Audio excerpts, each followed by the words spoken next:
చూపించండి తెలుగుదేశం ఎక్కడుందో. హైదరాబాద్ గడ్డ తెలుగుదేశం అడ్డ. జై తెలుగుదేశం.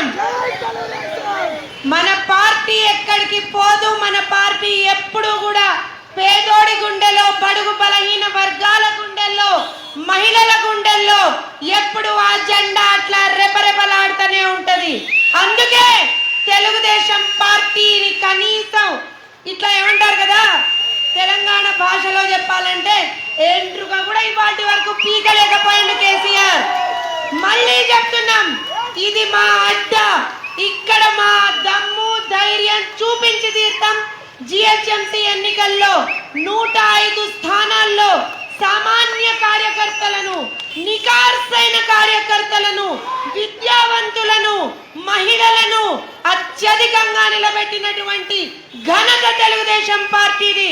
అందుకే చెప్తున్నాం ప్రజలారా, మళ్ళీ హైదరాబాద్ లో అభివృద్ధి చూడాలన్నా, యువతకి ఉద్యోగ అవకాశాలు రావాలన్నా, విద్యా అవకాశాలు రావాలన్నా, ప్రతి ఒక్కళ్ళకి వైద్యం అందాలన్నా, ప్రతి ఒక్కళ్ళకి కూడా వాళ్ళు బతుకు ముందరికి సాగాలంటే బంగారు తెలంగాణ కాదు, బతుకు తెలంగాణ సాధించేది, బడుగుల తెలంగాణ సాధించేది కేవలం తెలంగాణ తెలుగుదేశం పార్టీ మాత్రమే. అందుకే మరొక్కసారి ఇదే గడ్డ మించి అక్కడ ఉన్నటువంటి దొరగారికి ఒక అల్టిమేటం. బిడ్డ కేసీఆర్ గారు, మీరక్కడ దొర గడిలో కూర్చొని పాలన చేస్తున్నారు. మేము ఇక్కడ గల్లీలల్లో తిరిగి మేము మా సవాల్ ఇస్తున్నాం. గల్లీ మే సవాల్, బస్తీ మే సవాల్. చలోరా చూసుకుందాం. తెలంగాణ నీదా నాదా? తెలంగాణ టిఆర్ఎస్ దా, తెలుగుదేశం దా? జై తెలంగాణ. పిడికిలి ఎత్తి ప్రతి ఒక్కళ్ళు మరొక్కసారి జై తెలంగాణ, జై తెలుగుదేశం. సైకిల్ గుర్తుకే, సైకిల్ గుర్తుకే.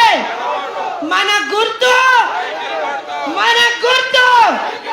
రంజితమ్మ విజయం వెనకే మనందరి పోరాటం. రంజితమ్మ విజయం అయిన తర్వాత మళ్ళీ ఇదే గడ్డ మీదకి వస్తాం. ఇక్కడికి వెళ్ళే విజయోత్సవ ర్యాలీ తీస్తామని చెప్పి సవాల్ ఇసరండి. జై తెలుగుదేశం, జై జై తెలుగుదేశం.